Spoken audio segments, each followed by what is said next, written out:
E a internet hoje está fazendo muito isso com as pessoas. Elas estão, vamos dizer assim, vendendo uma vida, uma realidade fantasiosa, uma vida falsa, algo que não existe. É a questão de, você consegue alcançar o dinheiro fácil, você consegue alcançar a vida fácil, você consegue alcançar a fama. E vamos dizer assim, dentro da internet e dentro de vários ambientes, vamos dizer assim, a gente falando do ambiente fora do religioso, dentro do religioso, o ambiente dentro da internet, são vidas paralelas e tudo o que acontece ali, as pessoas elas são influenciadas de formas diferentes. Só que eu acredito que de todas elas, o que afeta muito hoje é a internet. Sim. A internet está vendendo ilusão e as pessoas estão com excesso de futuro. Excesso de futuro está fazendo as pessoas viver essa vida louca que a gente nesse tá vivendo. tema aí, Johnny, e Damião também. O pessoal tem perguntas aqui sobre esse tema. O Edivandro é abençoado, mandou pergunta pra gente aqui, eu vou ler pra vocês, ó. Como vocês acham, né, que deveriam ser, baseado no que vocês estão dizendo, as igrejas? Como vocês acham que deveria ser? Né? Acredito que isso, que norma, abordagem, a parte do segmento ali, tradicional ali, que as pessoas têm que seguir, né? E também mandou outra pergunta, porque hoje vocês acham que cada um tem a sua visão como certa? Também muitas vezes dentro da igreja. Hoje em dia o que mais vê na internet é o quê? Debate. E uma das propostas desse podcast aqui era isso, a gente não ficar falando sobre, como que se diz, irmãos? A parte teológica. Teológica, sim. Parte teológica, não, porque a igreja é presbiteriana falando da Assembleia, falando... Cara, todas as igrejas... Uma vez eu conheci um servo de Deus, ele chamava Paulo. Ele falou pra mim assim, ó, nós se reunia ali na Praça 7 ali, e ali se reunia irmãos de várias igrejas. Um dia ele olhou pra mim assim, falou, Damião, você já percebeu que do mesmo jeito que você olha pra aquela pessoa te olha? E é complicado, cara, quando você começa a pensar nisso, isso me despertou pra algo. Você olha assim, vamos dizer... uma denominação, vamos pegar a Assembleia. Às vezes a Assembleia olha para Deus é amor e acha assim, o que está certo é o que nós estamos fazendo aqui, lá não está muito certo. Aí a Deus é amor olha para a congregação para Universal, Universal para Metodista. Então, do mesmo jeito que um olha para o outro olha para ele. Então, quem tá com a verdade? Cada um tá numa caixa ali, né? Vamos pôr assim. Entendeu? Então, tá todo mundo ali servindo com consciência que tá fazendo a coisa certa. Você entendeu? Eles estão convictos que o jeito deles é o melhor, né? E eles estão fazendo a coisa certa. Beleza. Eu acho, né, respondendo a pergunta do irmão Edivando, como que as igrejas deveriam ser? Eu acho que elas deveriam ser mais unidas. Entendeu? Acabar com esse negócio de separação, que a religião ela faz separação. E isso começou lá atrás. Lembra quando Paulo exortou e falou assim, gente... uns está falando que é de Apolo, outros que é não sei o quem, que outros é de Paulo. Gente, não importa. O que importa é que o evangelho esteja divulgado. Toda a resposta está na palavra, né? Esse negócio de começar a separar, vou montar a igreja aqui, começou essa separação lá atrás. Não, nós é de Apolo, nós é melhor que vocês. Não, nós é de Paulo, nós não sei o que, nós temos poder. Entendeu? Começou lá atrás essa besteira. E ele mesmo já exortou, para com isso, velho. Larga a mão. Que loucura é essa, você entendeu? Sim. Mas o povo não continuou com esse negócio. Então, o que tinha que parar? Com esse negócio de separação, velho. Por exemplo, às vezes, alguém sai lá da congregação, um exemplo. Hoje eu não vou mais congregar, né? Tipo, eu vou congregar na Deus é Amor, um exemplo. Eu tô sentindo no meu coração de começar a congregar na Deus é Amor, não tô mais na congregação. O que a gente vê? Que os irmãos dali já não tem aquela pessoa como irmão. Já não sauda mais. Mas como, cara? Como que a pessoa deixa de ser irmão? Me explica. Se quem fez a salvação foi Cristo. Pois é. Quem te fez co-herdeiro foi Cristo. Não é? Quem te ligou a Deus foi Cristo. Ele te salvou, ele te chamou e ele te fez filho. Né? Através dele, Deus te fez filho. Então, como que faz para deixar de ser filho? Você batizou na Deus é Amor, um exemplo. Aí você vai lá para a Assembleia. Você deixou de ser irmão dos irmãos da Deus é Amor? Faz sentido? Aí que tá, tem que perguntar pra eles lá, né? Não, um exemplo. Eu não tô falando que isso é assim. Eu tô falando que as igrejas mais famosas, né? O nome mais, né, elevado. É Assembleia de Deus, Congregação Cristã, Deus é Amor, Metodista. São igrejas maravilhosas. Eu amo todas elas, todos os irmãos. Tenho muita amizade com os irmãos de lá, de vários lugares. Só que eu já vi muito isso, que um irmão saiu de tal templo, agora está em outra igreja e ninguém mais sauda ele, ninguém considera ele mais. Mas como? Deixou de ser irmão? Por exemplo, eu e você é irmão, nós moramos na mesma casa. Aí eu passo alguns anos, eu vou morar em outra casa. Você não é meu irmão mais? Você não fala mais comigo? Você não me ama? Como? Isso não faz sentido. Cara, isso não é coisa de cristão. Isso, coisa do homem. É complicado. Aí prova que todo homem é pecador, falho. Sim. Até dentro das igrejas, achando que tá fazendo a coisa certa. Isso prova que a pessoa não entendeu nada de Cristo. Verdade. Porque o verdadeiro cristão, ele não faz separação dessa forma, irmão.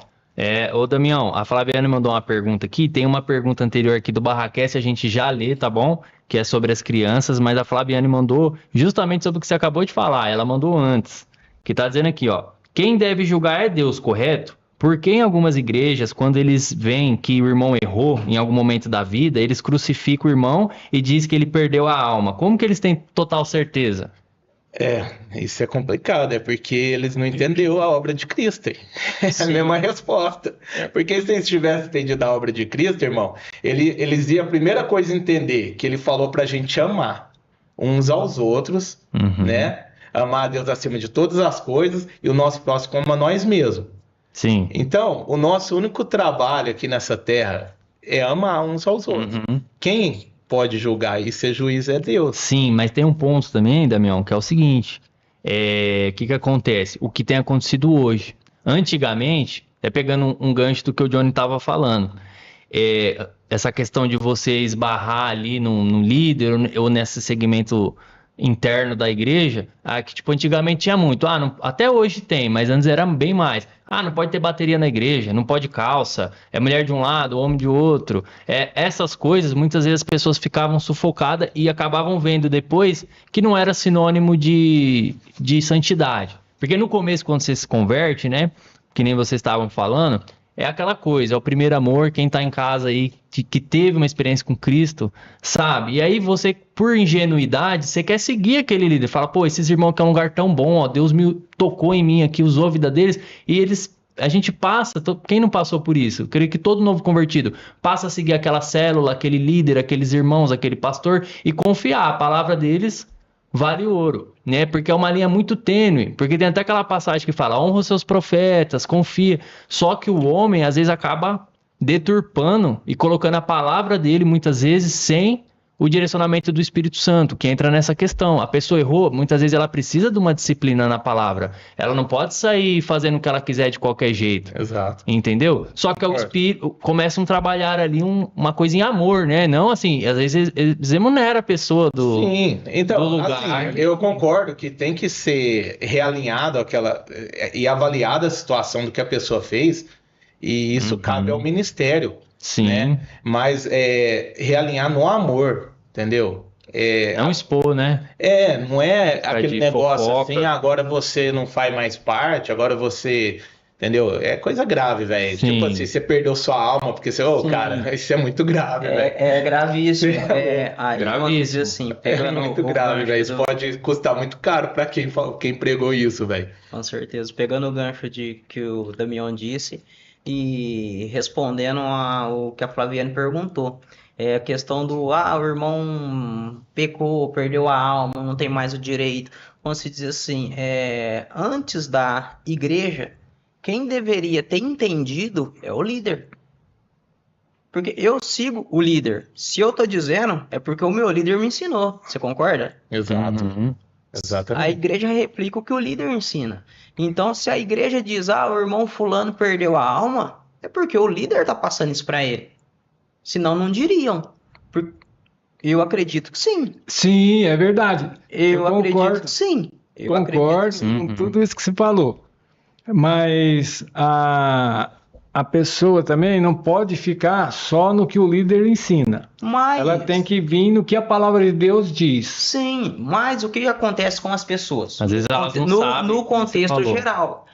O ser humano, ele é mamífero e ele vive na manada. A manada, ela tem um líder e ela segue É mais ele. fácil seguir a manada do que... É por isso É que eu mais falo. fácil seguir O a ser manada humano ele e tem o- que se libertar da E o religião. único líder. Se aquele líder cair, a igreja toda cai. Abala, no mínimo abala. Por muito tempo aconteceu assim, porque vamos se dizer assim, eles estão ali seguindo fielmente, cegamente. Eu digo isso porque vamos se dizer assim, a gente em algum momento da vida, de novo convertido, a gente foi assim. A gente pega o pastor, o padre, o ancião como se fosse Correto. Deus. A gente pega como se fosse Deus. Depois você se liberta. Depois você passa a ter outros entendimentos. Você vai aprender. Depois você começa a ampliar Sim. a sua visão. Mas tem pessoas que a visão dela não amplia. Ela fica aqui, ó, e dali ela não sai. É isso aí. Essa questão, só nesse assunto, mas essa questão do líder impor, fazer alguma coisa, ou até mesmo comentar, ensinar o que pecou, perdeu a salvação, isso. Não, Deus é misericordioso. Com não, certeza. Não que a gente tenha que tá pecando, eu vou pecar hoje porque Deus é misericordioso. Mas, não, chega uma hora que você vai traçar o seu destino. Você não Sim. pode acostumar com isso. Você tem que Exatamente. verdadeiramente seguir o que Deus colocou no teu coração. Sim, Não se justamente. esconder atrás dessa palavra que ele é misericordioso. Porque quando você se esconde atrás do perdão, você Romanos fala sobre sim, isso. você passa a romantizar e errar muitas vezes. Uhum. Você vai errar sempre, porque você sabe que você sempre vai alcançar o perdão. Eu acredito Amém. que é justamente por isso que muitas igrejas, algumas igrejas, principalmente assim, do que a gente tem base, eles batiam fortemente em cima disso. Ó, errou, já era. Por quê? Que era pra Sim, era um O cara não pavor, por medo, Sim. rapaz do céu. era pro cara não errar. Eu acredito E muitos entravam que é em paranoia. justamente Eu isso. passei por isso no começo. Eu teve uma Todos nós passou. Quem fala que o crente é louco, paranoia, irmão. Graças a Deus, hoje Deus Todos teve nós misericórdia passou, também equilibrado. Mas né? assim, a gente passou a conhecer um pouco mais do Pai. A gente passou a conhecer o Pai, que é Deus. Mas eu acredito assim que desde lá de trás, desde o princípio, sempre foi ensinado e sempre foi batido muito forte em cima dessa tecla, ó, errou já era. Uhum. Porque se eles falam, ó, errou tem perdão, lascou. É. Então, era meio que um povo ditador, né? É sim. Como que chama? Ah, até esqueci. Tem um nome que chama quando a pessoa é manipuladora ao extremo. Sim. Sim, era E uma, muito- era uma forma Hoje usa de- muito esse nome. Sim, era uma forma de Narcisista. narcisista. Narcisista. Era um povo bem narcisista, né? Sim. Era uma forma que eles tinham de manter a igreja ali. E tem. E isso segurou a igreja por muito tempo. Hoje as pessoas começaram a escapar por conta disso. Por outro lado, muitos errou e não voltou pelo mesmo motivo. Muitas pessoas foram lançadas fora. Uhum. Sim. Ó, Sim, muitas pessoas foram lançadas fora. Elas acreditou tanto por causa da religião que elas tinham perdido a alma delas, que elas tinham perdido a salvação, que você elas até se matava, até. já se matavam. Elas Não, hoje em dia acontece. Ou elas não voltavam para a igreja porque, tipo, eu perdi minha salvação, o que que eu vou fazer lá? Deus não me quer Muitas mais. vezes a pessoa tá em casa, ou teve uma muito experiência grave. negativa na igreja, ou porque a fé dela é fraca. A Bíblia fala sobre os irmãos que têm fé fraca. Agora sim, o pecado ele gera morte, tá? Sim. E todo ato tem uma consequência. Quando Sim. você erra, você vai pagar por isso de alguma forma. Sim. Entendeu? Mas o trabalho da igreja é amar. Seria abraçar, falar, ô irmão, você errou, você não devia ter feito isso, mas estamos juntos, vamos buscar em oração, vamos jejuar junto, entendeu? Vamos orar para Deus te libertar de uma vez por toda desse mal, para que mal maior não lhe suceda. Porque, cara, dependendo do que a pessoa fazer, é tão grave, velho, que destrói a família dela, destrói a vida dela, rouba a liberdade dela. Entendeu? Uhum. Então, assim, não é uma desculpa, igual o irmão tava falando, o Giba, não pode usar a misericórdia como desculpa para errar. Sim. Porque, cara, tem erro que você vai cometer que você vai sofrer igual, Sim. entendeu? Igual um condenado. Você pode até alcançar o perdão de Deus, né? Mas, e as consequências?